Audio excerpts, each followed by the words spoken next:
আসসালামু আলাইকুম রহমতুল্লাহ।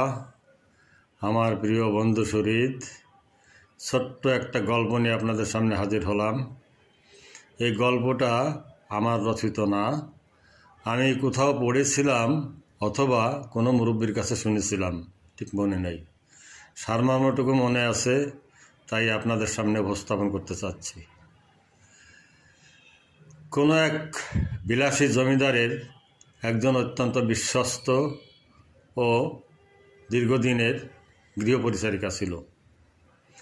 তো গৃহপরিচারিকা জমিদারের বিছানা পরিপাটি করে গোছগাছ করে রাখছে।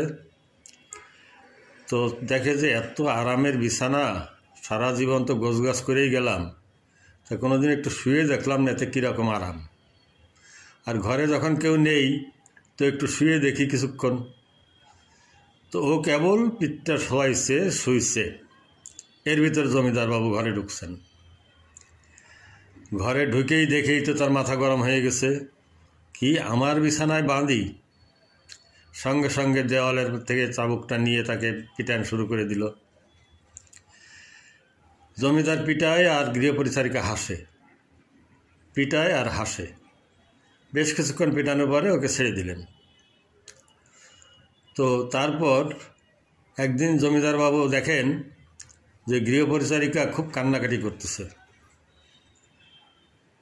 তো জমিদার বাবু তাকে ডেকে জিজ্ঞাসা করলেন যে তোকে যখন মারলাম কান্নার কথা তো তখন তুই হাসতেছিলি কেন, আর এখন কাঁদতেছিস কেন?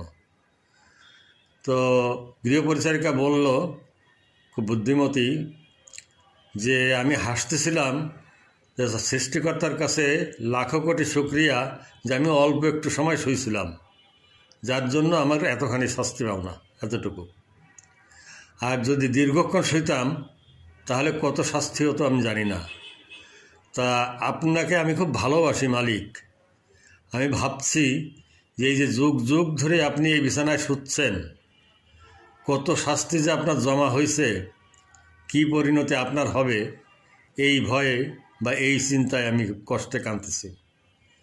জমিদার শুনেই তো মাথা চড়াত করে উঠল, ব্রেনে শর্ট সার্কিট হলো। তাই তো, এটা একটা দারুণ কথা বলছে।